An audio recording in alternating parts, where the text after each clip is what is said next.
Olá para você, tudo bem?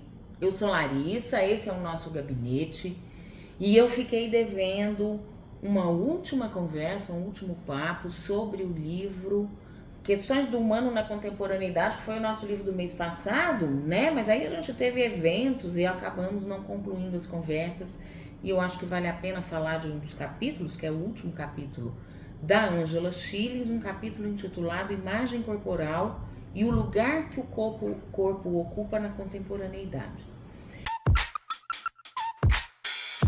Aqui a gente tem logo no início, né, nas primeiras páginas, uma retomada do conceito de autorregulação organísmica. Então esse conceito tem a ver com o contato no campo organismo-meio ou organismo-ambiente, e um contato que é sempre equalizado, ou que deve ser sempre equalizado pela necessidade do sujeito, necessidade do organismo, necessidade do corpo, então necessidade da pessoa total, e as possibilidades que o ambiente ou que o meio oferece de satisfação desse contato. Então nós temos aí como autorregulação aquilo que se equilibra entre vontades, necessidades, desejos do organismo e possibilidades do meio. Quando a gente tem, né, digamos, um desequilíbrio muito grande nesse campo organismo-meio, a gente vai ter aí uma paralisação, uma interrupção, uma mudança no fluxo de contato. Então esse fluxo ou este ciclo de contato fica de alguma maneira perturbado. A Angela Schillings está dizendo que nesse momento da contemporaneidade a gente corre muito risco de ter uma perturbação constante, porque a gente é instado, a gente é provocado a consumir muito mais do que a gente conseguiria responder, ou do que o próprio meio conseguiria prover. Então a gente tem aquilo que no livro PHG, né, no livro lá de 51, o livro Gestalt Terapia, está colocado como saudável, como o que é saúde. Então, em algum momento eles vão dizer que saúde é a capacidade que a gente tem de experimentar o novo como novo. Você já ouviu essa frase aqui muitas vezes, possivelmente, se você acompanha nossos vídeos. A questão é quando o novo começa a não te oferecer descanso. Quando você tem necessidade do novo constantemente. Então, isso é bastante diferente de experimentar novidade. Isso, aliás, é exatamente o contrário de experimentar novidade. Quando o PHG estão falando da gente reconhecer o que é o novo e poder experimentar, eles estão dizendo que a gente vive a novidade, tem uma satisfação, fecha uma gestalt, digamos assim, e depois a gente consegue enxergar o novo outra vez.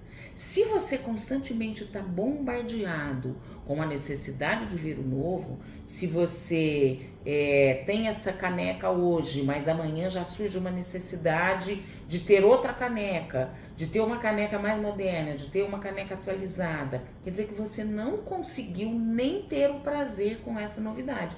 Então a sua experimentação, ela não acontece numa plenitude, ela não acontece num descanso, ela não acontece num momento em que você poderia receber e usufruir essa experiência com o máximo que ela pode.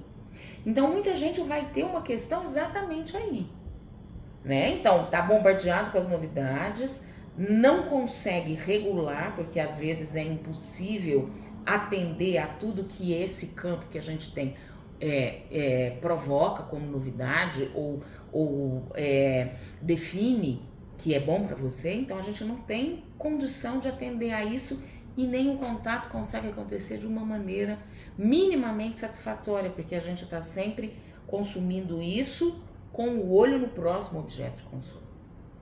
Né? Então, digamos que essas gestaltem, né, o plural de gestalt, digamos que isso fica sempre aberto. Então você nunca fecha, porque o fechamento significa também, e lógico, a gente sabe que todo fechamento é temporário, mas fechar uma gestalt significa chegar a um momento de satisfação e descanso naquilo que você conquistou, naquilo que você viveu, naquilo que você experimentou. E eu não tô falando de conquista aqui como consumo, tá? Eu não tô falando de conquista como bem material. Qualquer experimentação que te dê satisfação, prazer, alguma realização, pode entrar no rol das conquistas. E aí, né, o corpo, porque é exatamente o título do capítulo, o corpo também vai sendo convocado a se prestar a uma certa performatividade, né? Então, do mesmo jeito que a gente não tem descanso naquilo que o mundo manda a gente consumir toda hora, esse corpo também vai sendo obrigado a se transformar para se encaixar num certo padrão. Então, Angela Schillings também está falando disso aqui, ó, né? Um corpo que não pode doer, um corpo que tem que estar sempre num padrão de um jeito, como já conversamos aqui, é um corpo jovem, é um corpo magro, né? Até o velho hoje, tem um momento do texto que ela diz, o velho nas representações de publicidade, na imagem do velho saudável, ele é um velho que parece jovem. Ele é um velho que não está vivendo exatamente a velhice, né? Nós temos bancos fazendo propaganda sobre a tal melhor idade, então pessoas se aventurando, programas de promoção de criação na terceira idade, e obviamente eu não estou dizendo que isso não deve ser estimulado, ou que isso é ruim, mas é também necessário, possível, desejável, deveria ser tranquilo que a gente pudesse viver nosso envelhecimento, né? Porque afinal de contas ele vai acontecer, e ele vai acontecer de um jeito que a indústria quer que a gente acredite que pode ser parecido com o que você acabou de ter. Quer dizer, você não precisa perder nada. É sempre essa a mensagem que está em jogo. E o corpo vai padecendo, porque a gente vai obrigando o corpo, muitas vezes, a acompanhar aí questões de um tempo, tá? Inclusive, eu quero saber se você deseja saber mais sobre isso, né? Porque essas questões também têm me pegado, inclusive pessoalmente, né? Eu tenho 50 anos e fico pensando que o meu corpo já não responde mais, mas também penso, será que ele teria que responder?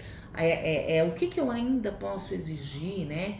Então a gente tem etarismo, a gente vai vivendo um monte de fobias aí, a nossa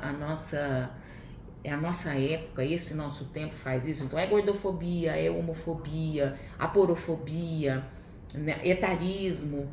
É muita coisa que a gente vai entendendo que não cabe a alteridade. A alteridade não está sendo vista, né? Vamos pensar que essa nossa época é uma época com muitas dificuldades de viver a diferença, de lidar com a diferença, e eu tô chamando de diferença aqui o outro como o outro. Qualquer outro é diferente de mim, mas aqueles outros que vão fugindo a um padrão, que vão caminhando para a margem, esses parece que eles estão cada vez mais sendo escanteados, ou para eles terem visibilidade, eles têm que estar parecidos com aquilo que a gente considera interessante, saudável, bonito, enfim, eterno, né? Então me conta se você gostaria de saber mais sobre isso, que eu tô a fim de falar disso e quero saber se a gente pode conversar, né? Também quero falar disso no Instagram. Meu Instagram tá meio paradão, mas eu quero falar disso lá. Quero que o nosso gabinete de repente comece um projeto que vai por aí, e gostaria de saber se você tem interesse, tá? Então com isso encerramos o livro Questões do Humano na Contemporaneidade. Como eu disse, um livro curto, mas um livro que levanta questões muito interessantes sobre o que a gente está vivendo agora. Nossa, e nós estamos vivendo coisa, hein? Uau! Muito obrigada pela sua companhia. Se você gostou, joinha para nós, por favor, e compartilha, né? Pra gente circular por aí, tá bom? Beijo, obrigada. Satisfação pelo clique, fake, a vontade critique, não é tão só corrente. Tamo aguardando o convite.